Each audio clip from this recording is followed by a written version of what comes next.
Hello everyone, today is December 4th, it is a Monday, 9:11 a.m. Welcome to another episode of Crypto Wars.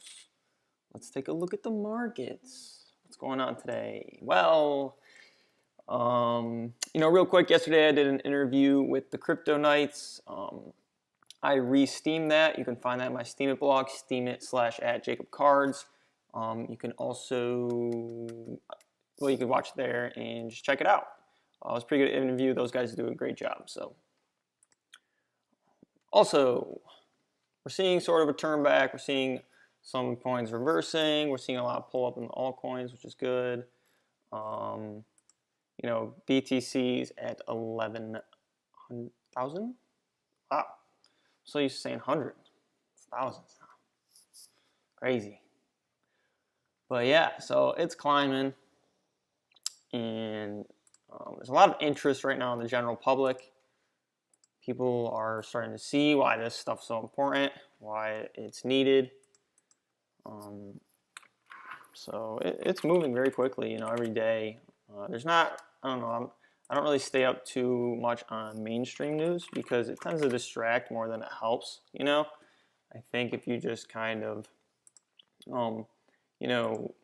be active in your community and telling people about cryptos and, helping the earth kind of move towards this new system rather than overwhelming yourself in the marketplace or the making money of things.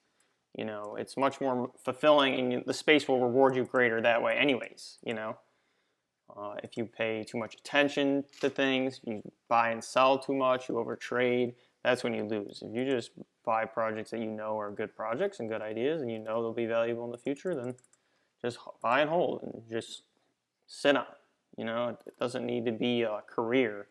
It should be something you're constantly paying attention to, but it doesn't mean it needs to be a career. It could just be a hobby or things. So.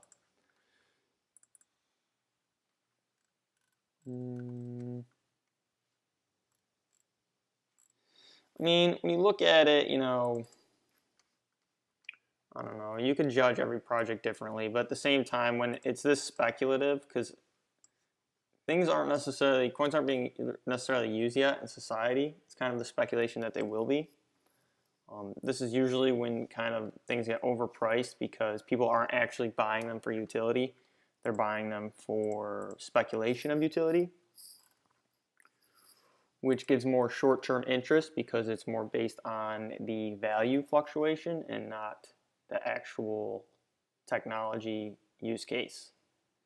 So once that happens and new waves of people come on, people just want to buy it and flip it. They don't want to buy it to use it for anything.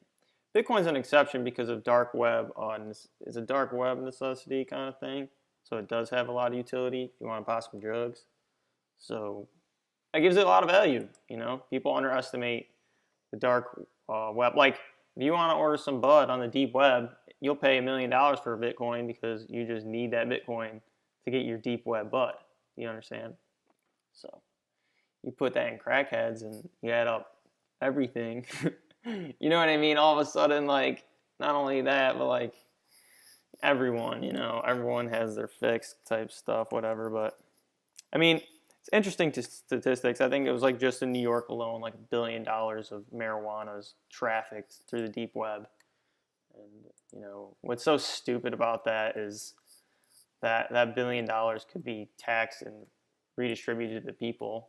I don't know. I'm kind of a believer that I think the Fed and the Gov is so involved in the deep markets, people have no idea. Like the gun trade, like the United States government is the biggest gun supplier of the world. Okay, don't fool yourself. So when there's black market gun trading and things, don't think that the government isn't getting in on that market. Don't think that. When they confiscate, like when they're just involved, they're the main source of it all. They're the root of it all. Like people don't understand the powers that be and the evil behind them. For example, Trump's full of shit. This war on opioids shit. Like, dude, I don't know how to explain it. Like the amount of I don't know how to explain it. It shouldn't be a war. It should be like people should be getting thrown in jail. But and the thing is with Trump, you know, the beauty of being the beauty of democracy is that you could say one thing and then do another. So like, but that's not beautiful. Like people glorify democracy. They absolutely glorify democracy. But really, democracy is on the other spectrum of dictatorship. A dictatorship actually isn't that bad if your dictator is like extremely holy or even, I don't know, spiritually sound. Like, say like a dictator is a dictator and he's a great dude, right? And he's a great leader and he leads his country to salvation.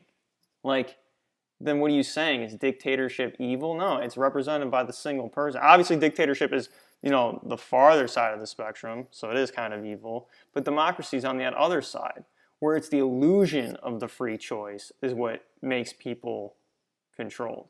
We think we can choose. We think we have control, but we don't. And actually, it's worse that way, you know, because it's more illusionary. And that's why when we want to make changes, we have to run it by 1,000 people. Okay, well, let's see if first the president's got to want to make change. Then he's got to run it by fucking whatever, you know, all the branches of government and the House of Representatives and all that shit. And the Senate, you know, whatever. And so, and then all of a sudden they just start talking about it. And it's like, all right, 2 years later, we haven't come to a decision. What are we thinking, guys? You know what I mean? So nothing gets changed, nothing gets done. The people think that they have a free choice, but really, while they're talking over here, you know, deciding on laws to be made, there's real life actions occurring back here. So you guys see the conversation of the Democrats and the Republicans picking at each other, and you guys start to pick at each other. But really, behind the curtain, every day there's operations, military operations being done for one end goal agenda. So I don't know how I got into this, but it did. It's all connected. All right, that's all I got to say today. Peace.